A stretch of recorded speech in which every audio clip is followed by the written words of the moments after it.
এই গোপালগঞ্জের পুলিশ শেখ হাসিনার দোষর, তারাই গুলি করছে। আমাদের কিছু আছে স্বৈরাচারের দোষর, তারা উপদেষ্টা হিসেবে গতিতে পড়ছে। রাস্তা অবরোধ করে জনগণের আমরা দুর্ভোগ সৃষ্টি করব না। আমরা প্রধান উপদেষ্টার বাসভবন যমুনার সামনে যাব। আমাদের এই উপলক্ষে আমাদের পদার্পণ শুরু, কিন্তু প্রতিমধ্যে পুলিশ আটকাই দিয়ে জনদুর্ভোগ সৃষ্টি করছে।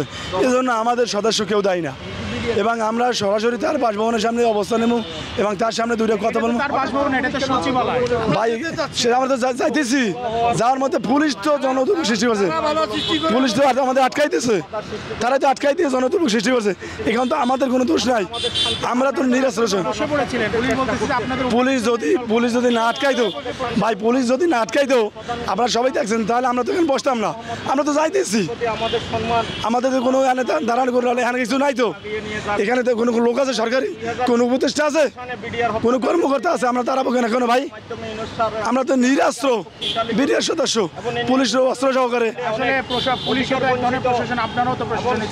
হ্যাঁ, পুলিশ আজকে কিছু পুলিশ আছে উচ্ছৃঙ্খল।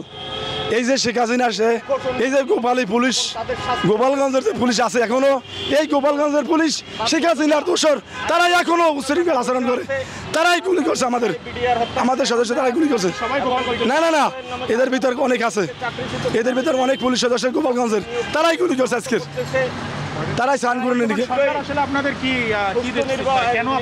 বর্তমান সরকারের বিচার কয়েকজন আছে এই স্বৈরাচারকে দূর করিয়া তারা জনগণের সাথে কাজ করার জন্য বসছে, আর কিছু আছে স্বৈরাচারের দোষর, তারা উপদেষ্টা হিসেবে গতিতে পড়ছে।